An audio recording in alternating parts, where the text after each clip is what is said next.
Bonjour, morning brief du 6 février 2019.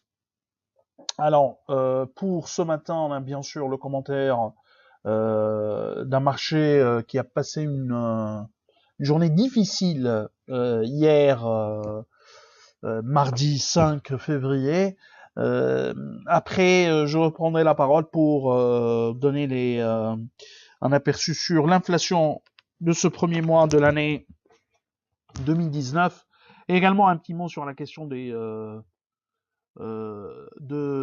taxes ou des droits additionnels de sauvegarde qui ont été instaurés par les autorités algériennes. Donc je cède la parole à Bastien pour commenter le marché. Merci Kais, bonjour tout le monde. En fait, la journée d'hier était extrêmement difficile pour le Tunandesk qui a perdu 0,41%, 0,88% depuis le début de l'année. Bien sûr, c'est une baisse. Et moins 0,75% pour le mois de février. Nous sommes encore au début et c'est vraiment un début laborieux pour le Tunandex.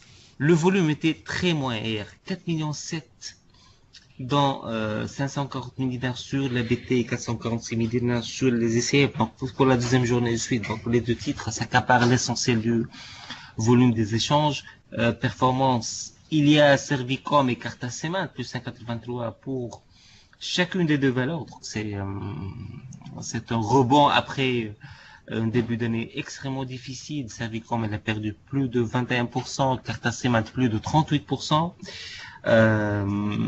Également, il y a un petit rebond pour la Sotrapil, plus de 68%. Côté baisse, les ECF, compte tenu de son début d'année très difficile, sont à 168 dinars,97 et PGH, moins 3,08% après un début d'année très positif pour la société. Hier, il y a eu beaucoup de ventes de la part des investisseurs étrangers.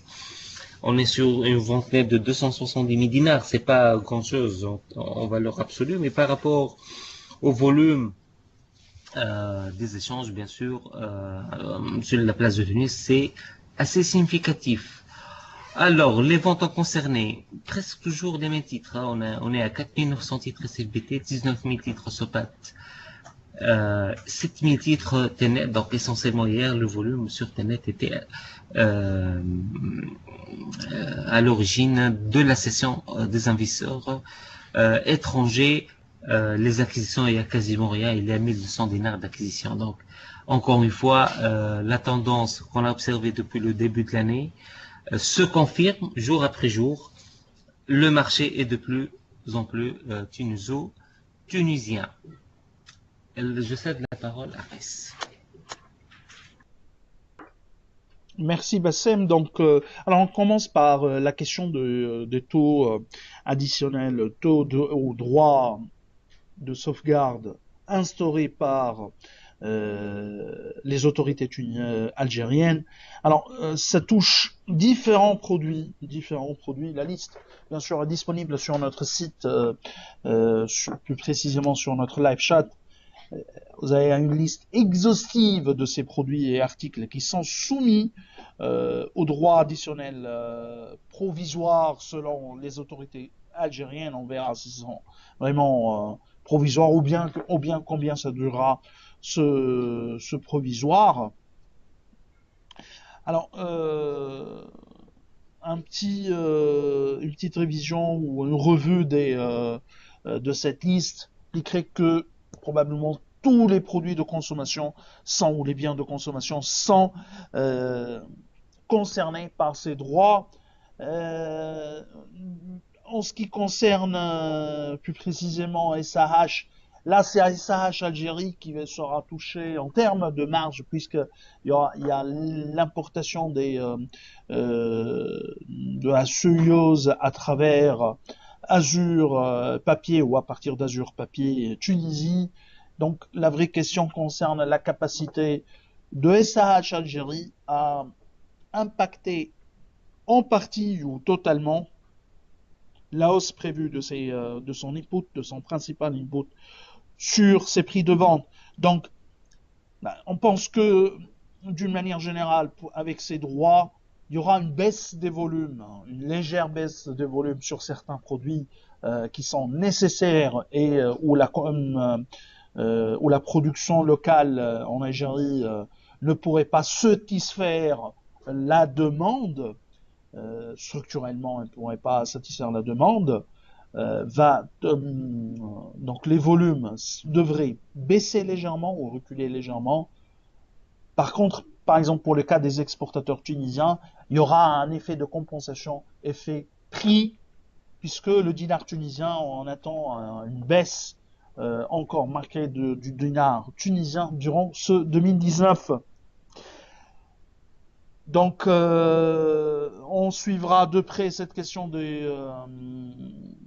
des droits additionnels instaurés par les autorités algériennes et leur impact, bien sûr, sur les volumes d'affaires des sociétés tunisiennes. Donc, au fil de l'eau, on vous fera une mise à jour ou une actualisation de cet éventuel impact.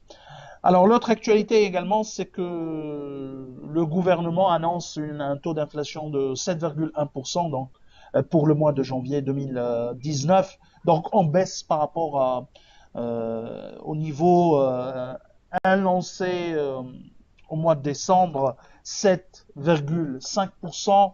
Deux aspects très importants à signaler pour l'inflation du mois de janvier 2019. Nous, on n'a pas de détails pour le moment parce que l'INS n'a pas encore publié le taux d'inflation, bien sûr, sur le site web de l'INS.